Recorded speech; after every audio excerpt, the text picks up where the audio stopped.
Shalom,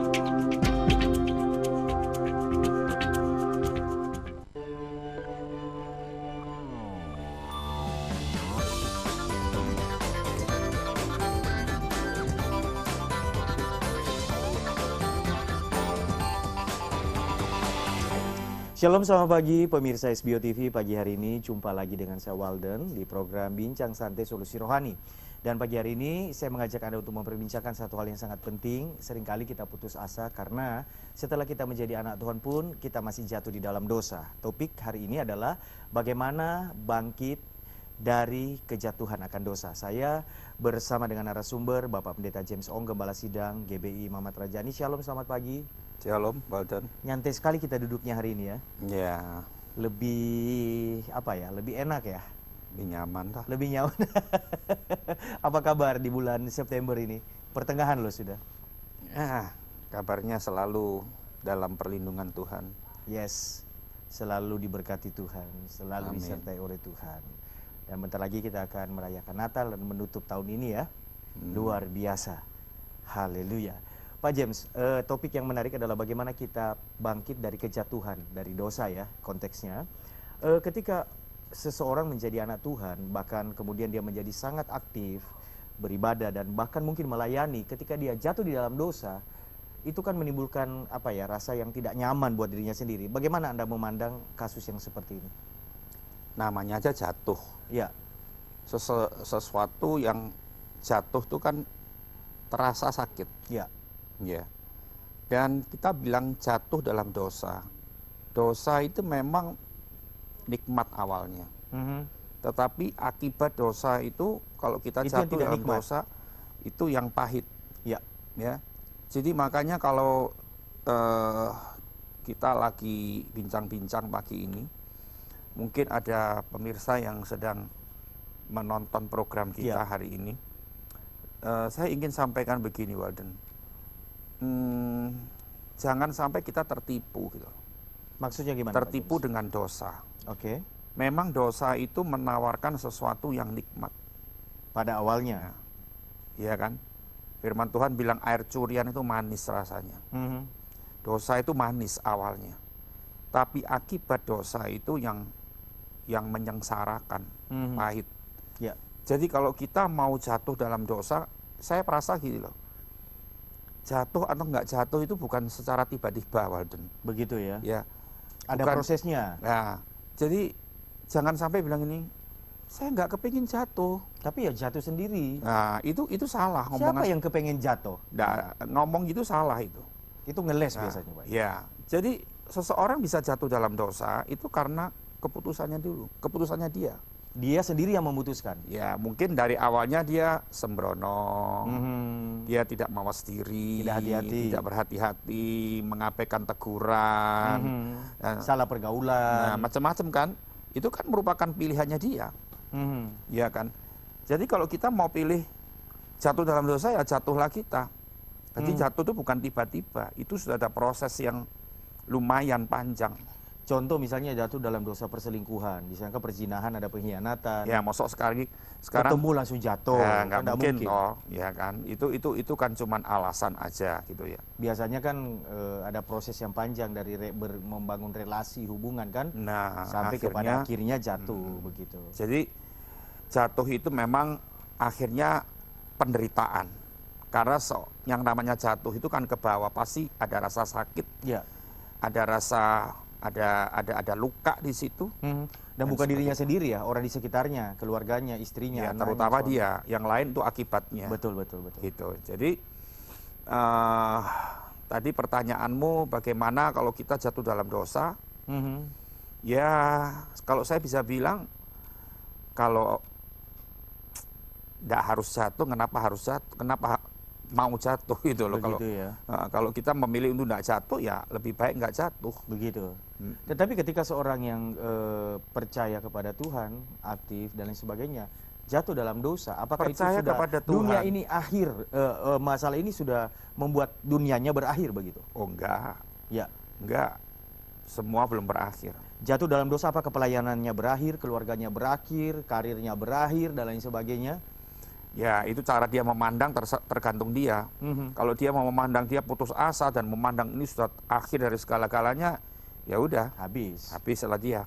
Tapi kalau kita yang mengerti cara pandang, kita bisa jatuh. Ya, jadi tidak ada satu manusia yang Kebal ya. yang kebal dosa. Bisa aja kita jatuh dalam dosa. Siapapun, hamba Tuhan yang ternama pun bisa jatuh dalam dosa. Ya toh. Tapi masalahnya kita memandang kejatuhan itu sebagai apa? Ya, sebagai sebuah pengalaman berharga di mana kita lebih berhati-hati. Oh, itu bagus.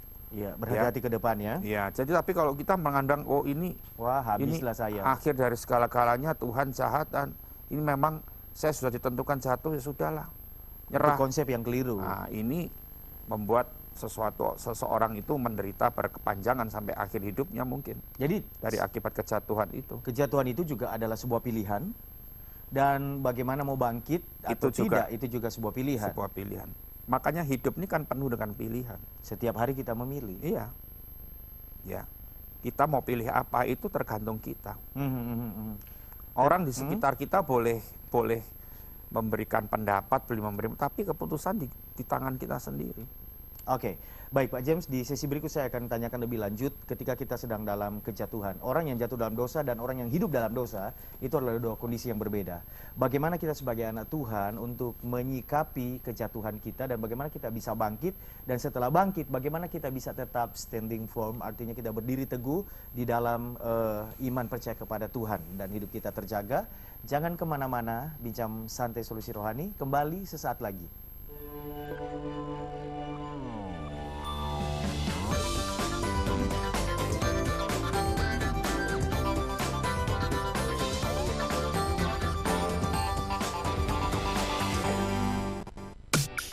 Grooving your day.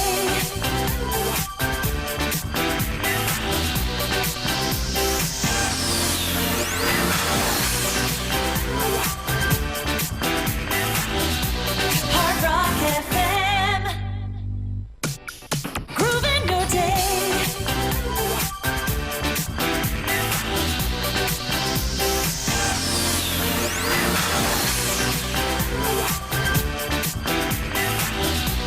Hard Rock FM.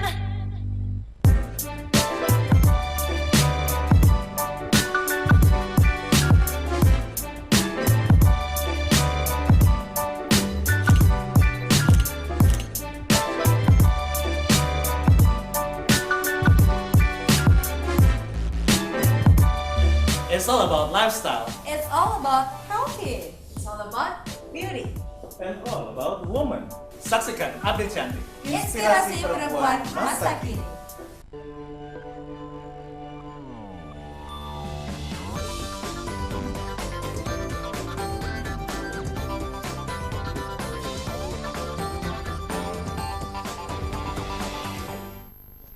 Iya, pemirsa SBO TV, saya Walden masih terus temani Anda Bincang Santai Solusi Rohani hari ini mengangkat topik perbincangan bagaimana bangkit dari jatuh dalam dosa, dan narasumber saya pagi hari ini adalah Bapak Pendeta James Ong. Pak James, hidup dalam dosa, jatuh dalam dosa itu adalah dua kondisi ya. Berbeda, Tetapi kalau Walden. Sangat berbeda. sangat berbeda ya. Bisa disingkat dijelaskan perbedaannya? Kalau jatuh dalam dosa, ya dia mau bangkit bisa bangkit. Bisa cepet ya, Ya cepat atau lambat itu kan bergantung. tergantung ya toh proses berjalan ya. Tapi kalau hidup dalam Tapi dosa, kalau hidup dalam dosa ya orang itu sudah memutuskan untuk dia terus di dalam kondisi seperti itu. dia tahu ini salah, ini dosa, tapi dia tidak mau bangkit. Tidak mau bangkit. Sebetulnya orang tidak mau bangkit itu kadang-kadang dia merasa tidak bisa bangkit, Iya, sebenarnya bukan dia tidak mau, tapi tidak berdaya. tidak berdaya. Ya di situ dia butuh seorang yang bisa mengangkat dia.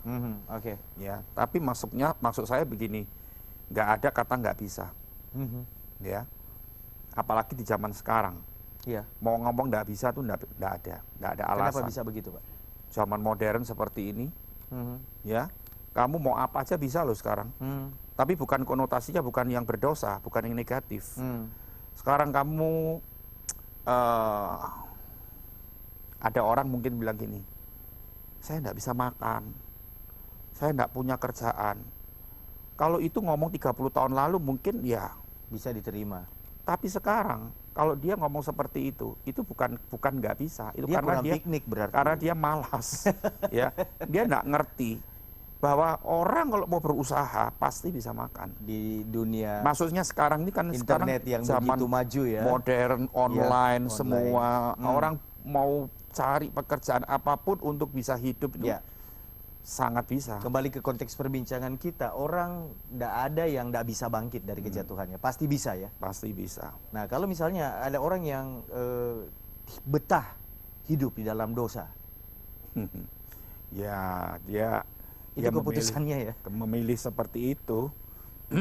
Jadi dia sudah merasa nikmat di dalam dosa. Dia belum mengalami akibat dosa itu apa. Mungkin dia masih menikmati sekali.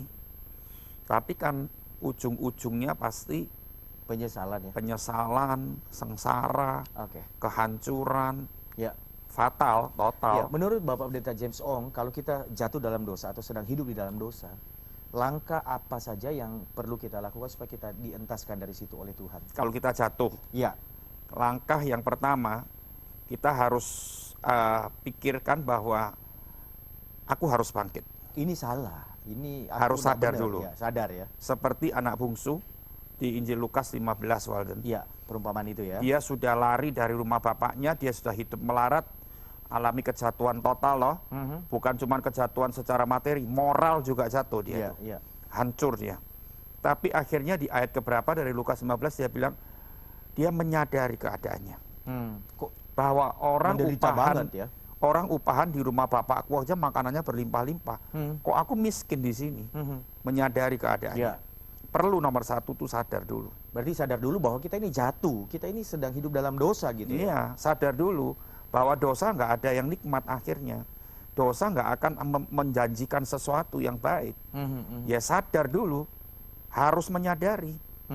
Kalau dia nggak menyadari, dia masih enjoy, dia Bangga masih bahkan ya dengan hidup yang seperti bangga, itu. dia masih semangat, masih antusias. Wah, itu bahaya sekali. Kalau kamu sekarang sedang menikmati sesuatu, makan misalkan, kamu makan di satu restoran yang baru, kamu menikmati, wih, Udah tahu misalnya ada racunnya ya makannya makanan itu. enak. Terus aku bilang, nggak enak, Waden. Itu, oh kamu nggak akan percaya, karena kamu menikmati. Saya bilang ini itu, kamu nggak akan percaya. Tapi kalau nanti kamu akan ngalami sendiri akibatnya, ya itu baru kamu, oh iya, Benar. seperti anak bungsu itu, waktu dia masih bawa harta bapaknya, Nggak masih ngefek bisa ya. foya-foya, Aha. dia masih enjoy banget, dia masih semangat. Tapi ketika dia sudah mau makan, nggak bisa, mau makan ampasnya babi pun, makanan babi pun nggak bisa, dia baru sadar bahwa orang upahan di rumah bapakku Makan enak. makan berlimpah-limpah. Kenapa aku melarat di sini? Jadi langkah pertama harus sadar dulu dengan keberadaan Sadar kita. dulu. Setelah itu Sadar. Setelah sadar, dia harus mengambil sebuah tindakan. memutuskan sesuatu. Oh, Ya kan? Kalau di anak bungsu itu dia, langsung aku mau pulang ke rumah bapakku. Ya. Nah itu ambil keputusan. ambil sebuah ya keputusan dan harus segera bertindak. Ya toh? Keputusan hanya di otak, Tapi tindakan itu nggak ada nyata. tindakan, nggak ada action, percuma. Banyak orang yang mungkin hanya sadar, oh ini salah, aku berdosa. Lalu tidak mengambil keputusan. Atau juga sudah mengambil keputusan tapi tidak melangkah. Begitu ya Pak ya? Perlu ada sebuah action toh, perlu ada sebuah tindakan Ya. nyata. Oke, jadi yang bersangkutan ini harus melakukan satu hal, yaitu keluar dari keberdosaannya. Begitu kan Pak ya? Ya, kalau dia menyadari Dan keadaannya seperti ini, dia harus mau keluar dari lubang itu, ya kan? Dari kandang babi itu. sebenarnya apa sih yang menghalangi orang yang sudah sadar tapi tidak keluar-keluar dari kehidupannya yang seperti itu? Karena dia tidak bisa menolong dirinya sendiri. Bisa jadi ya. Karena kejatuhannya sangat dalam, di lubang yang sangat dalam. Oke. Dia mau keluar dari lubang Berarti itu, orang itu perlu orang lain sebenarnya. perlu ya? orang yang mengangkat dia. Oke, ditahan dulu. Di segmen ketiga kita lanjutkan. Pemirsa jangan kemana-mana, makin menarik perbincangan kita. Tapi saya berdoa hari ini banyak orang yang kembali lagi kepada Tuhan dan tangan Tuhan terbuka menyambut kita semuanya. Bincang santai solusi rohani kembali sesaat lagi.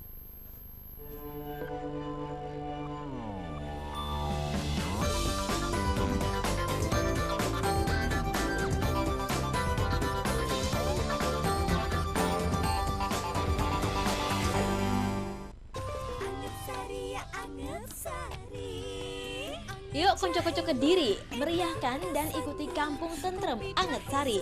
Hias pos kamlingmu menjadi warung kamling terheboh. Dan ikuti juga berbagai lomba ketangkasan, jingle Anget Sari, kreasi minuman, yel-yel, dan patrol. Rebut hadiah puluhan juta rupiah dan menangkan hadiah utama 1 unit motor roda 3.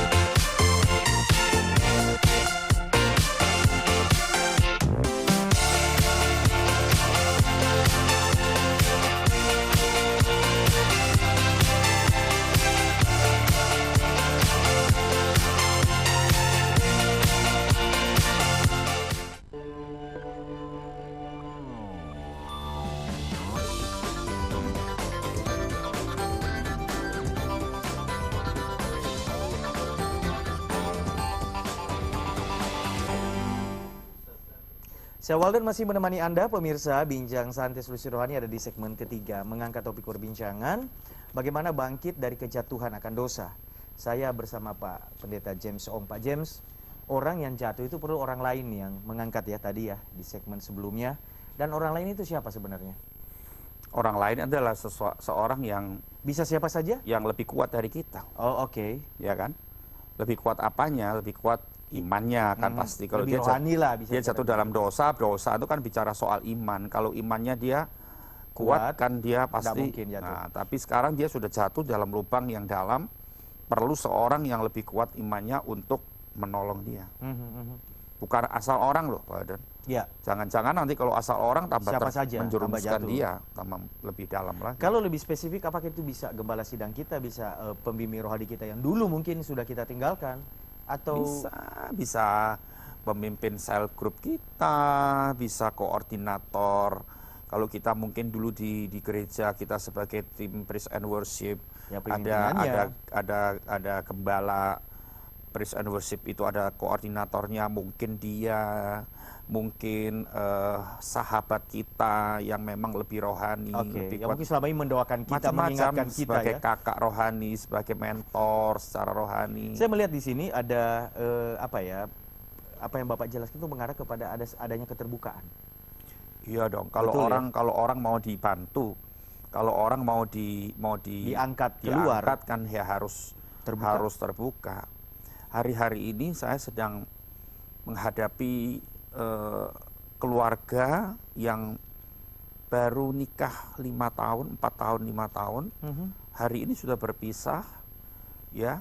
Istri bawa semua anak-anak ke rumah orang tuanya dan memang jarak mereka di luar pulau. Satu di luar pulau, satu di Sulawesi, satu di Jawa. Ya, satu di Pulau Jawa, satu di Sulawesi. Jadi jauh. Jadi istri sudah meninggalkan suami sudah 2 bulan lebih. Anak-anak dibawa semua dan suami pelimpungan. Ya, dia cinta anak. Ya, istri mungkin sudah tidak dicintai lagi, tapi anak masih dicintai. Jadi dia ditinggal anak semuanya ini, dia jadi kelimpungan. Nah, dia datang ke Pak James terbuka dengan keadaannya begitu. Masalahnya gini, saya dekat sama dia. Dia panggil saya seolah-olah dia anggap dia Adik ya. anak saya lah, Oke. gitu loh. Akhirnya, tapi dia tidak terbuka. Ada hal-hal yang saya mau ngomong, saya nggak berani ngomong. Saya tahu dari istrinya, saya tahu dari mamanya, tapi saya mau ngomong nggak berani ngomong. Karena dia tidak mau terbuka. Karena orang ini keras. Kalau kita salah ngomong nanti bisa jangan-jangan nanti dia tambah lari. Kan sayang kalau sampai lari gitu. Ya, jadi pelan-pelan. Tapi saya nggak maksimal, nggak bisa melakukan apa-apa.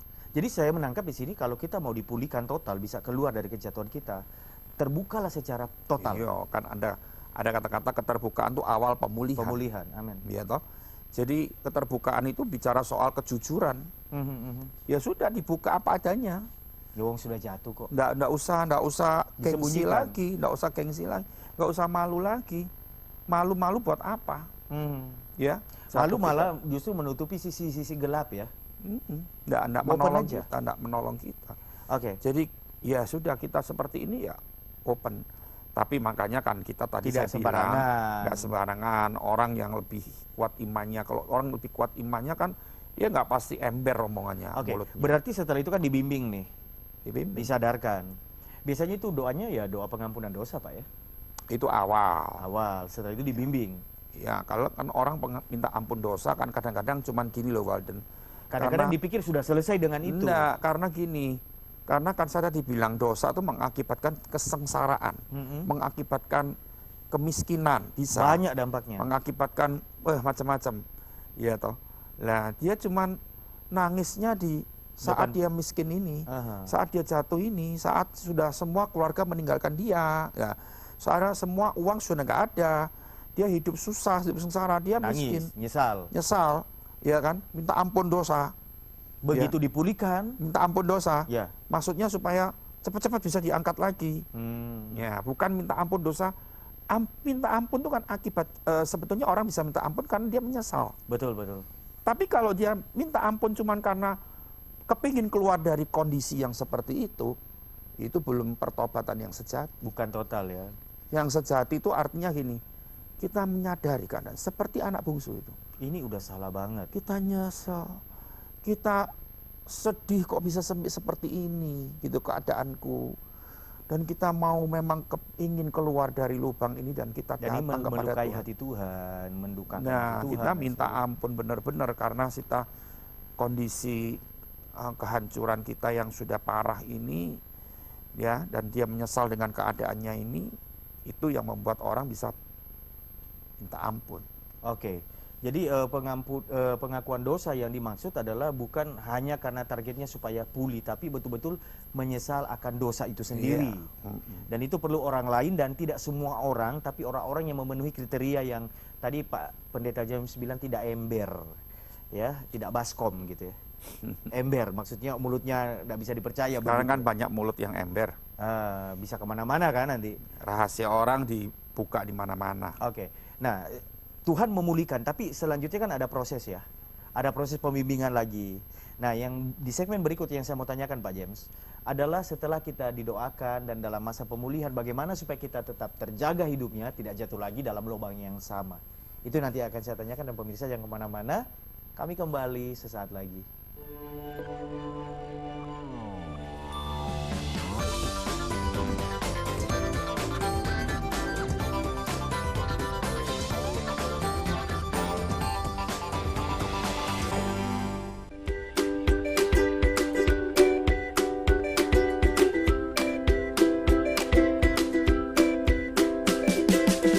Kali ini Risa bakalan ngajak kalian jalan-jalan ke beberapa perpustakaan yang ada di Surabaya.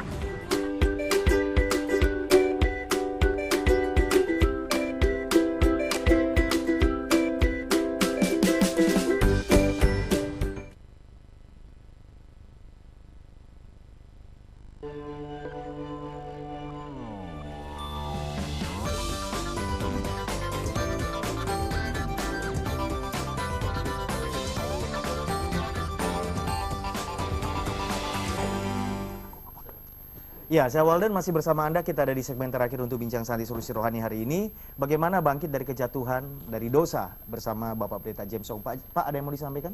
Saya membaca satu ayat, Walden. Silakan. Ayat ini bagus. Di kitab Amsal 24 ayat 16. Ya. Ayat ini berkata begini, sebab 7 kali orang benar jatuh, namun ia bangun kembali.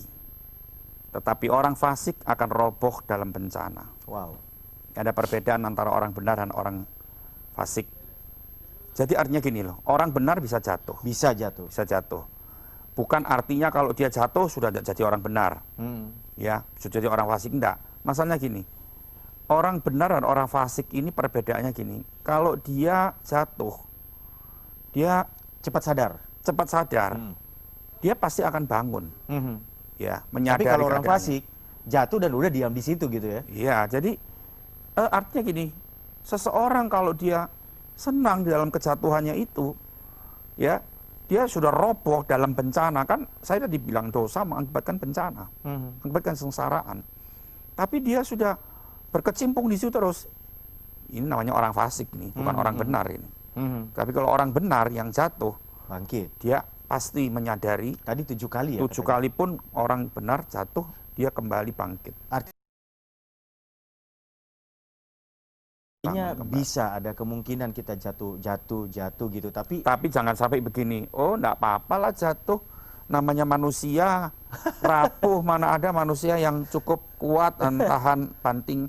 Oh, kalau saya pilih saya enggak jatuh. kalau bisa nggak jatuh, kenapa harus memilih jatuh kan? Karena gini loh, kalau aku jatuh, kalau saya jatuh, saya bisa bangun kembali kalau memang saya menyadari dan sebagainya tadi. Tapi itu perlu proses panjang. Dan Ya kalau saya Nggak jatuh enak, kan? misalkan begini, saya jatuh dalam dosa. Dosa mengakibatkan kehancuran di macam-macam. Di materi Keluarga. kita, di finansial semua bisa hancur. Tuhan bisa pulihkan. Aku butuh sadar. waktu. Tapi butuh waktu. Mungkin waktu 5 tahun. Mungkin waktu 10 tahun. ya, losing Lah, kalau saya nggak jatuh, 5 tahun, 10 tahun saya sudah sampai di satu level satu tertentu. level di puncak mungkin. Oke. Tapi karena saya jatuh terus, saya butuh waktu puluhan tahun untuk pulih itu. Hal penting yang perlu saya tanyakan adalah bagaimana menjaga hidup setelah kita didoakan, dibimbing, dan kita keluar dari kejatuhan itu supaya kita tetap hidup benar. Ya itu tadi kan ada seorang yang menolong kita, Ya. yang lebih kuat imannya, ya kan? Berarti kita harus memberi diri di mentoring gitu. Ya, jangan merasa sombong. Orang yang mau dimentor berarti orang tuh rendah hati. Oke. Tapi orang yang nggak mau dimentor berarti orang tuh sombong, Merasa mampu sendiri. merasa mampu sendiri, nggak perlu orang lain. Siapa dia sih? Aku masuk harus ditolong sama dia. Itu kan orang congkak, orang tinggi hati, angkuh. Nah, firman Tuhan bilang orang sombong itu Jatuh jatuh ketika di dalam awal kejatuhan. kehancuran gitu loh. Bisa jatuh lagi. Iya, Oke, berarti dibimbing, di mentoring, berarti ini kaitannya adalah berkomunitaslah, beri dirimu diajar, dimuridkan seperti itu sehingga kemudian yang kosong dulu itu bisa diisi kembali oleh firman yang memberi kekuatan dalam hidup. Begitu, Pak? iya. Jadi artinya ada kerendahan hati, kita menyadari keadaan kita ini nggak cukup kuat. Ini aku nih rapuh, Oke. ya. Jadi kita datang ke seorang yang kita anggap kuat imannya untuk bantu kita. Oke. Ya, waktu kita habis. Tapi ada harapan ya bagi siapapun yang sedang jatuh dalam dosa untuk bangkit, dan setelah bangkit kita bisa loh hidup tetap Selalu ada kuat. harapan di dalam Tuhan. Amin. Cuman masalahnya kita yang sendiri yang sudah memvonis, aku nggak mungkin bangkit kembali lagi. Terus hancur gitu. Ayo Padahal kita doa tidak yuk. seperti itu. Ayo, silakan, Pak. Kami bersyukur Tuhan untuk pagi ini, dan kami percaya perbincangan kami akan banyak memberikan masukan kepada semua pemirsa yang sedang menyaksikan program ini. Kami percaya Tuhan, kami tidak cukup kuat, kami tidak merasa cukup mampu, karena itu kami selalu menggantungkan diri kepada Tuhan, kami selalu mengandalkan Tuhan dalam segala sesuatu, karena kekuatan kami tidak seberapa, tetapi kekuatan-Mu itu sangat penuh, dan itulah yang menjadi andalan kami. Terima kasih Bapak, kami berdoa untuk semua pemirsa hari ini. Mungkin mereka hari-hari ini mengalami kejatuhan, tetapi kami berdoa supaya mereka tidak tinggal di dalam kejatuhan itu. Segera mereka sadar dan segera mereka memutuskan untuk bangun dan mereka bertindak. Haleluya, dan kami percaya Tuhan, mereka akan bisa bangun kembali dan bangkit kembali. Dan Engkau bisa memulihkan sesuatu dengan luar biasa. Kami berdoa pagi ini, biar setiap kami hari ini diberikan pencerahan Tuhan. Dan hati kami boleh dikuatkan kembali. Betapa kekuatan-Mu itu luar biasa. Amin. Dan kami harus menjadi kuat seperti Tuhan juga. Memberikan kekuatan kepada kami. Terima kasih Bapak, berkat-Mu atas setiap pemirsa di dalam nama Yesus. Amin. Amin. Pak James, terima kasih. Sungguh memberkati pagi hari ini. Tuhan memberkati Bapak. Iya, dan pemirsa, 1 Yohanes 1:9 berkata, jika kita mengaku dosa kita, maka Ia, Tuhan setia dan adil sehingga Dia mengampuni segala dosa kita dan menyucikan kita dari segala kejahatan. Beri dirimu dibimbing, beri dirimu di mentoring, dan hiduplah dalam komunitas, maka kita tetap dapat bertahan dalam kehidupan yang benar di hadapan Tuhan. Selamat berhari Minggu. Saya Walden pamit. Tuhan Yesus memberkati. Thank you.